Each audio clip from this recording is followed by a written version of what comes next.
Welcome to my studio. Today I'm going to do a quick review on the electric motorized drum carter that I bought a couple weeks ago from Marketplace.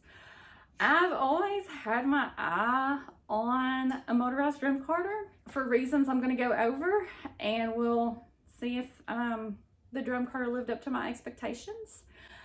For years I've used this manual drum carter, and it's an amazing drum carter. It's wonderful. It's actually not mine, it's my mom's. I'm very lucky that my mom is also a spinner, so I can borrow her equipment when I need to. But I've made a ton of bats on this, countless bats. I've sold bats, I've spun bats from this manual drum carter right here, and I love it. But I've always been curious about the motorized drum carter. But the price barrier just kept me from buying it because they are spendy. They are so expensive. And I just couldn't justify the price. So when this one became available on Marketplace for a really good price, I went and got it. Works really well. It does what it's supposed to do, but it doesn't do what I wanted it to do, or what I thought a motorized drum carter would do, which is make bats faster. That's what I thought it would do. It doesn't. I don't know if I'm just really fast cranking out the bats. I don't know. But I can crank out a bat manually so much quicker than I can make one on the motorized carter. So since that was the main reason I wanted a motorized carter, that was a big disappointment to me personally. A pro with this one is you're hands-free. You know, with this carter, I've got to feed in the fiber, crank it, and then, you know, brush it down, pack it down, and, you know, blend it up, and it's a process. But even doing those two steps, it's still faster than motorized carter. So that's unfortunate for me. I will say that being hands-free is kind of nice if you're adding lots of bits into it. You know, like you're doing an art bat, we're adding lots of little bits into it. So being hands-free where you can just kind of like paint, you know, the stuff in as the drum's rolling, that's kind of nice. I don't personally do a lot of art bats, so it's really not that big of a deal for me since it doesn't speed up the process of making a bat. Other disappointment for me,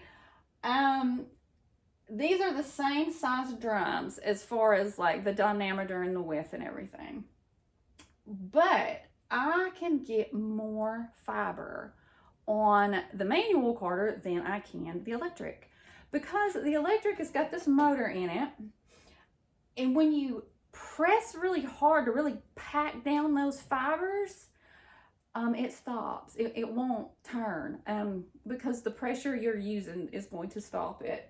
So that's not good because I want this to speed up my process.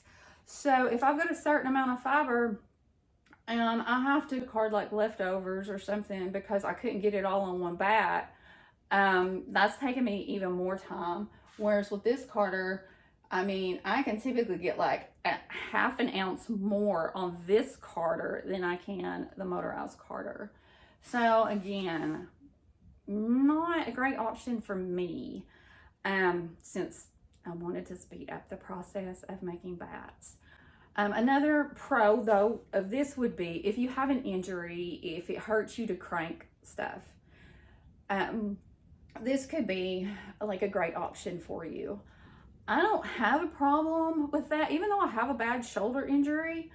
When I moved my drum carters to a higher table, that I could really put my core into cranking, I have no pain in my shoulder now when I crank the drum carter.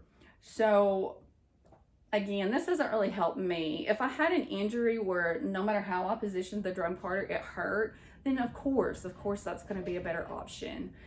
Pain is never a good option if you can get equipment to avoid it. So all in all, this little review on the electric drum carter, is it worth it? For me, it's not. I did get a really good deal on this, but the only reason I'm probably going to keep it is because the cloth is different from my mom's carders, and it gives me more options, because the cloth on your drum carder matters. It really does, especially when you're doing fine fibers. Like if I put fine fibers on this 90 cloth, oh no, no, no, no. It is a hot mess. It will not card it worth a crap. Where this does a beautiful job. So when you're buying a drum carder, it's not enough to consider, do I want it manual or do I want it to be motorized? You've got to consider what you're doing the most of. There are drum carders where you can change the drums, which is super cool. I actually think you can with this one. It would be amazing if I could, because then having multiple size drums would make it more useful to me. But that's the only reason I'm not selling it, is just because it's a different cloth on this one than it is my mom's 2 carders. That's just some things to think about if you're looking at either upgrading to a motorized carder, or maybe you don't have a carder at all and you're trying to weigh out which one you want.